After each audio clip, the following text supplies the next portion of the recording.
அஸ்ஸலாமு அலைக்கும். சஹருக்கான வீடியோ தான். வீடியோவை ஸ்கிப் பண்ணாமல் பாருங்கள். நல்ல ஒரு அருமையான டேஸ்ட்டோட நல்லா சுருக்குன்னு சஹருக்கு தொட்டு சாப்பிட்றதுக்கு இந்த டேஸ்ட்டில் நம்ம சிக்கன் கிரேவி ரெடி பண்ணிக்கலாம்.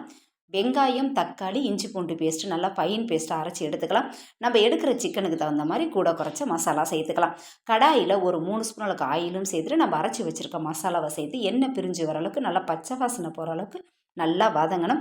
வதங்கினதுக்கப்புறம் ஒரு 1/4 டீஸ்பூன் அளவுக்கு மஞ்சத்தூளும் சேர்த்துக்கலாம். வீட்டிலையே ரெடி பண்ணிக்கிட்டு சிக்கன் மட்டன் மசாலா நான் சேர்த்துருக்கிறேன்.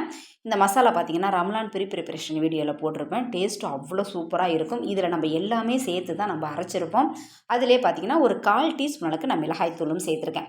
சேர்த்துட்டு ஒரு 2 ஸ்பூன் அளவுக்கு வீட்டிலையே ரெடி பண்ணிக்கிட்டு கெட்டியான தயிரும் சேர்த்துட்டு நம்ம எடுத்து வச்சுருக்க சிக்கனையும் சேர்த்து தேவைக்கேற்ற உப்பும் சேர்த்து நல்லா மசாலாவோட சிக்கனை கொஞ்சம் நேரம் நல்லா வேக வச்சுக்கலாம். வெந்ததுக்கு அப்புறம் ஒரு 2 கிளாஸ் அளவுக்கு தண்ணியும் சேர்த்து மூடி போட்டு நல்லா சிக்கன் வேகிற அளவுக்கு நல்லா கிரேவியாக வர்ற அளவுக்கு நல்லா வேக வச்சதுக்கப்புறம் ஃபைனலாக பார்த்தீங்கன்னா கொஞ்சமாக மல்லித்தலையும் சேர்த்துட்டு ஸ்டவ்வை ஆஃப் பண்ணிக்கலாம்.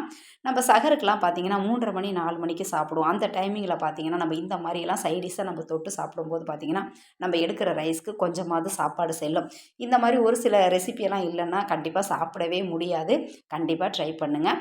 என்னோடய வீடியோ பிடிச்சிருக்கவங்க சப்ஸ்கிரைப் பண்ணி லைக் பண்ணி ஷேர் பண்ணுங்கள். ரெசிபியெல்லாம் நிறையா கொடுத்துருக்குறேன், உள்ளே போய் பாருங்கள்.